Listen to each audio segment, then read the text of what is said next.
F1 Manager 24 Grid Changes Every Race Part 14 for the 2024 United States Grand Prix. We are getting ever so closer to the end of this first season, and this is the grid for this race. Carlos Sainz at Williams, George Russell at Haas, Lando Norris at Aston Martin, Max Verstappen at Sauber, Esteban Ocon at Ferrari, Fernando Alonso at Mercedes, Lewis Hamilton at Alpine, Pierre Gasly at Alpine, Oscar Piastri at Red Bull, Daniel Ricciardo at Red Bull, full Aussie lineup at Red Bull this race, Yuki Tsunoda at McLaren, Kevin Magnussen at Williams, Valtteri Bottas at RB, Charles Leclerc at Haas, Alexander Albon at Sauber, Sergio Perez at RB, Nico Hülkenberg at Aston Martin, Lance Stroll at Ferrari, Logan Sargent at McLaren, and Zhou Guanyu at Mercedes. That is the lineup for this race. Now, we're going to manufacture a bunch more parts once again going into this race. Like I mentioned last time, we're not really doing new upgrades for this for the rest of this season. We're just making more of old parts. However, we are making front wing 3, which was our final car part to be made. We get one come through before this race weekend, so that is going to go on car 1 for Carlos Sainz. So he will have a slightly upgraded car for this race.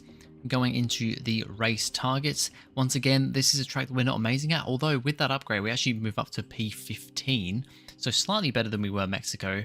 So we're going to go for the highest possible positions for both cars. So I think it was 15 and 16. And then looking at RMD, as you can see, every other team not moving at all. They're all plateauing for the end of the season. As you can see, the Williams down the bottom there in 8th place. Slight little uptick with that front wing upgrade. So we'll have a little bit of an upgrade in pace here, but as you can see, it's not really going to make much of a difference. We're still quite a way off Haas, but move slightly further ahead of Alpine. However, in the end, that doesn't actually matter, because in practice, I had 2 rookies, 2 of the affiliate drivers, I think O'Sullivan and Colapinto, driving, and I believe it was O'Sullivan driving Sainz's car, who crashed and broke our one and only new front wing. So Sainz's car is actually just... he's running the same car as Magnussen. He has front wing 2, not front wing 3. So we won't actually see that upgrade properly until probably the next race when we get the rest of the parts come through. Magnussen unfortunately gets knocked out in Q1 quite badly. P19 for him. Very poor performance. Expected him to at least be up in like P16, P17. But unfortunately for Magnussen, yeah, it's P19. So that is pretty unfortunate. Q2 and Sainz currently sitting in P11. He was only yellow, not improving through Sector 1. However, purple through Sector 2 for Sainz. Very good there, as we now drop down to P12. But it's looking like he could have a good run here as he crosses the line, green through Sector 3, and he goes P5. Great result there, and both Mercedes are knocked out in Q2, along with George Russell in the Haas. Both Alpines are also out as well as both Saubers. So Sainz makes it through to Q3 on a track that, yeah, we weren't expecting to be very good at here. You know, with Magnussen in P19, Sainz is going to now be at least P10. And here now we have the flying lap in Q3. Currently 1.1 seconds off the pace on the first lap, but I believe... actually, no, I think for Q3 we did actually have 2 brand new sets of tyres to use. I think Q2 we used a used set for the first lap and a new set for the second lap. But as we come through to finish the final sector here, we are not quite through the first sector. Sorry, I think I just said final sector. I meant first sector. I think now we're coming to the end of the first sector around this corner. Where's it going to pop up? There it is, green through sector 1. So that is good. We are up for a better time here. Getting better than P10 is going to be a struggle. However, Leclerc once again in the Haas, up there in P6. That Haas really has come on good at the end of this season, and they're pretty much going to be impossible to catch now. You know, 3 races to go, including this one. They are 12 or 14 points ahead of us now, looking very good. RB also looking really good in P3 and P4 right now with Perez and Bottas. So it's currently the top 4 the top four cars, top four drivers are all in a Red Bull family car. You know, the two Red Bulls 1 and 2, the two RBs 3 and 4. But as Sainz comes to finish his lap here, he is up on time here. And as we go to cross the line, it is unfortunately going to be a little bit of an improvement, but not enough. It will be P10 for Carlos Sainz. Esteban Ocon manages to split up the Red Bulls from the RBs there in P3 in the Ferrari, and Yuki Tsunoda also splits the RBs there in P5, although it looks like he has a grid penalty. But it will be Carlos Sainz, P10. We're starting in the top 10 once again here in Vegas. The city of Las Vegas is abuzz with excitement, and the drivers now ready themselves for 50 laps under the lights. Las Vegas is a super fast street circuit, and the long straight along the dazzling strip could be a tempting and yet challenging place to try and overtake. Formula One's highest speed street circuit promises incredible action up and down the Las Vegas Strip. Racing at night means track temperatures will be lower, so data from Free Practice 2 could be crucial to managing both qualifying and the Grand Prix. Well, there's nothing quite like it. Welcome along to race day. Right, so Sainz will actually start P9 thanks to a grid penalty. I believe that's the one for Tsunoda, and Magnussen will start P18. It's going to be soft, hard, medium for Sainz, medium, soft, hard for Magnussen. So let's see how this goes in this Las Vegas Grand Prix. The anticipation is really building here. The fans in attendance are absolutely buzzing with excitement. Starting outside the top 10 is a disappointment. Getting through the midfield will require some creative strategies. But there's no more time left. We've got a race on our hands. We're all ready to go in Las Vegas.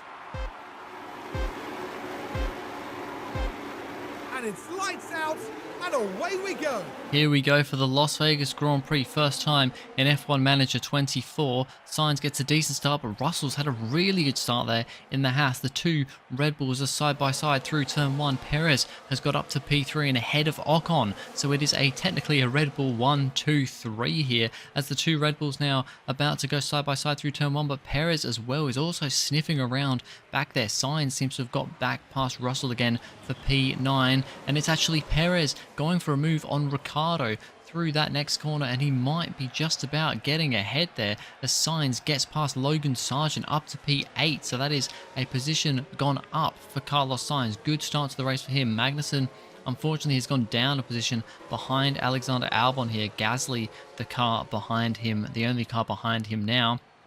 It's at the front once again. Perez is on an absolute charge in that RB. He's now gone for a move on Piastri in the main Red Bull team to take the lead. They're going to be side by side, but Perez takes the lead in an RB. This is the second race in a row that he has now led on the first lap. He, of course, led the Mexican Grand Prix last time on lap number 1 for Ferrari. He now leads here in an RB, as there's a bit of a weird glitchy move there for Logan Sargent, who gets back past Carlos Sainz in that McLaren. He looks like he's on the hard compound tyres, so we'll see how that goes. Perez, lap number 2, still leads, but now Piastri is going to come for him with DRS and make quite an easy overtake into this braking zone. So that now puts Piastri back into the lead once again. Carlos Sainz still at the moment fighting with Logan Sargent, gets back past him down the main straight. A lot of to and fro down the main straight here, I imagine, because it is a very long straight with DRS. It's going to get pretty crazy, I think. Magnussen also going for a pretty bold move up the inside of Alexander Albon there in the Sauber to get back up into P18. But yeah, this is going to be a lot of back and forth between these drivers with kind of just how this track is. There we can see once again Sainz back past Leclerc again, not back past Sargent, sorry. The two Hasses have actually got up to P7 and 8, and they're now fighting with each other. So once again, it's looking good for Haas, as now Esteban Ocon comes out of nowhere and takes the lead. Don't know what happened to Perez. He's fallen down to P4. Piastri's down to P3. It's now Ricciardo versus Ocon for the lead here, and Ocon in that Ferrari, as he has an issue as well. He's got a little yellow exclamation mark next to his name. He has a bit of a car problem, but that's not stopping him from fighting at the front.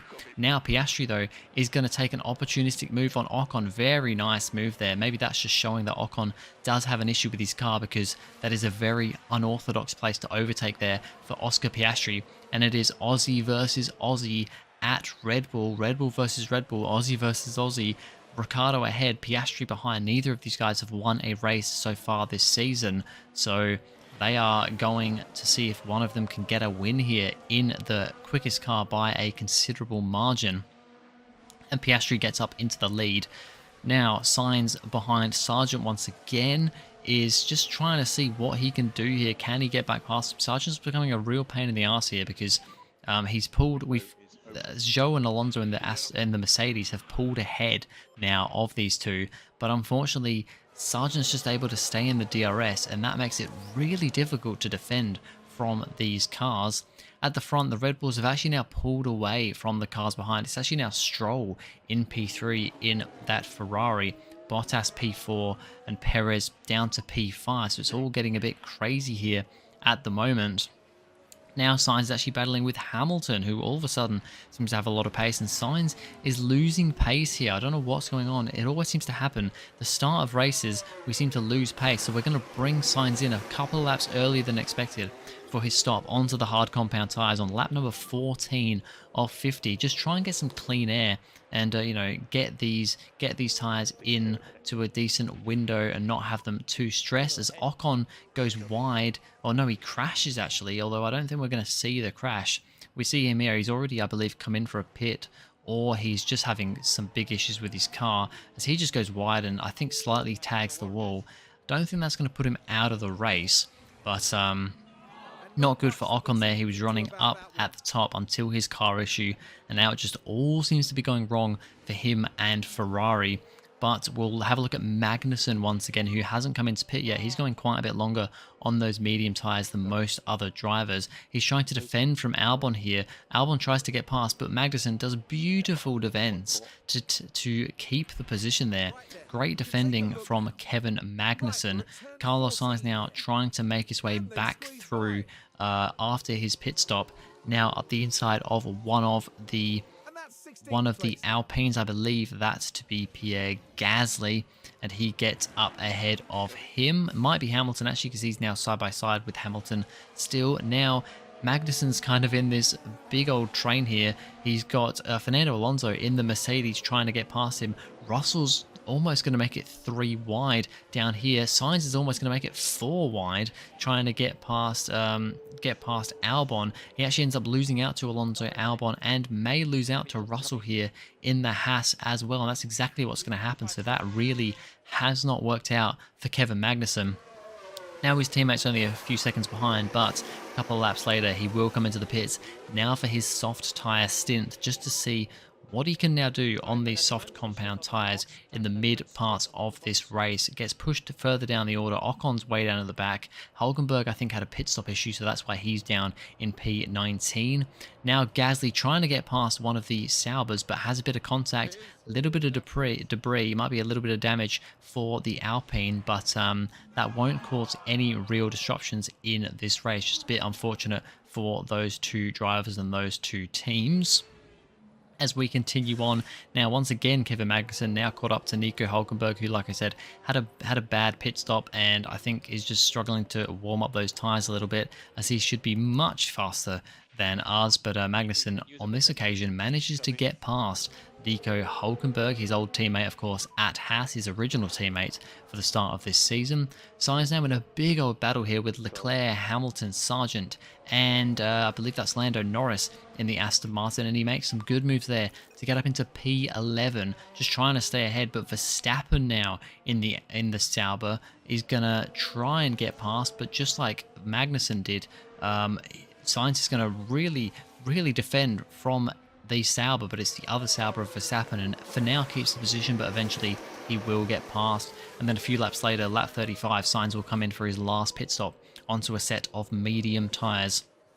It's going to push us a bit further down the order, but I'm hoping now as we come out side by side with Charles Leclerc, he's just going to get ahead of us here, but I'm hoping we can warm up the tyres and potentially get back past Leclerc again, as down the straight here we don't have DRS unfortunately, but we have the fresh tyres. We're going to pull up alongside Charles Leclerc. We're going to try going down the inside, but it's not going to be enough at that point in time. We need to warm those tyres up a little bit more, but hopefully now Sainz can start pushing and making positions, and sure enough, 15 laps to go and Sainz gets past Leclerc, and now we can start pushing on. We should have plenty of tyre life to really kind of push for these last 15 laps, to maybe try and get back into the points if possible. Fernando Alonso was up into P4 doing a pretty good job, but then has contact with one of the RBs. That was actually the RB's fault of just locking up into turn 1, going straight into the side of the Mercedes. That's really unfortunate. Alonso was looking at some good points there. The RB was looking at some good points, and I believe that was Sergio Perez, who, let's be honest, at one point was leading this race, is now down to P17 and almost certainly not scoring points, as now Sainz gets himself up into the top 10. With that crash for those two drivers, Sainz is now into the top 10, although he has Hamilton behind him, who's showing some pretty good pace at the moment and is managing to stay within a second behind him. At the front though, Piastri was on a different strategy. He's been chasing Ricciardo down for the last like 15 laps or so on a different strategy, and on the final lap he's now within a second. He's now within 0.3 of a second right behind Ricciardo, and as they head down the first DRS zone, Piastri's going to go for the move up the inside into this corner, into the right-hander. He's going to take the lead. Ricciardo tries to brake later, but he's not able to do so. And Piastri is going to take the lead of this race on the final lap after Ricciardo was leading it for the majority, and he will go ahead to win the Las Vegas Grand Prix. It's a win for Oscar Piastri here in the USA. And the winner today, it's Oscar Piastri.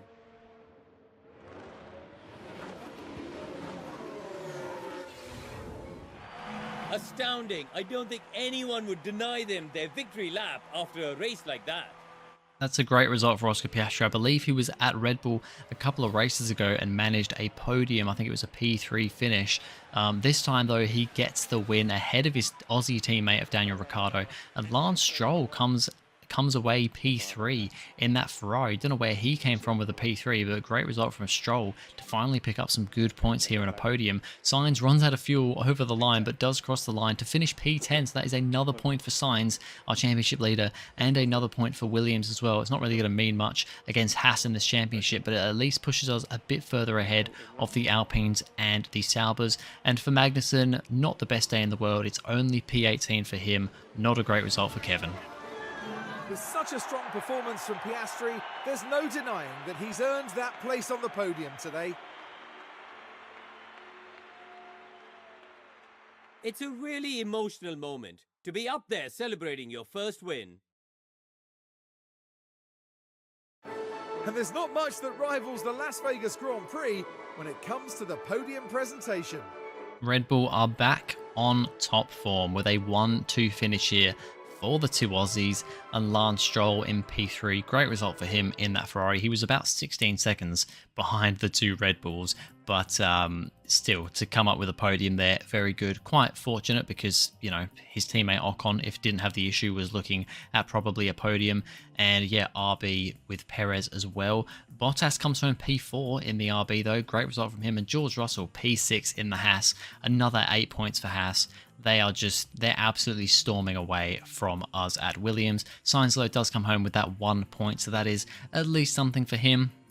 However, in the Drivers' Championship with 2 rounds to go now, there is only a gap of 18 points from first to second. George Russell in second there, 112 points to Sainz with 130. And Zhou Guanyu is still in 20th and last place with 26 points, with Logan Sargent scoring 10 points there, now being 10 points ahead of Zhou Guanyu at the bottom. And in the Constructors' Championship, Red Bull score maximum points, 44 points. Haas scoring 8 there in P7. And yeah, Williams now 1 point ahead. Got 1 more point with 11 points in P8. But anyway, that's going to be it for this video, guys. Thank you very much for watching. If you enjoyed, please go ahead, like and subscribe, and I'll see you guys in the next video.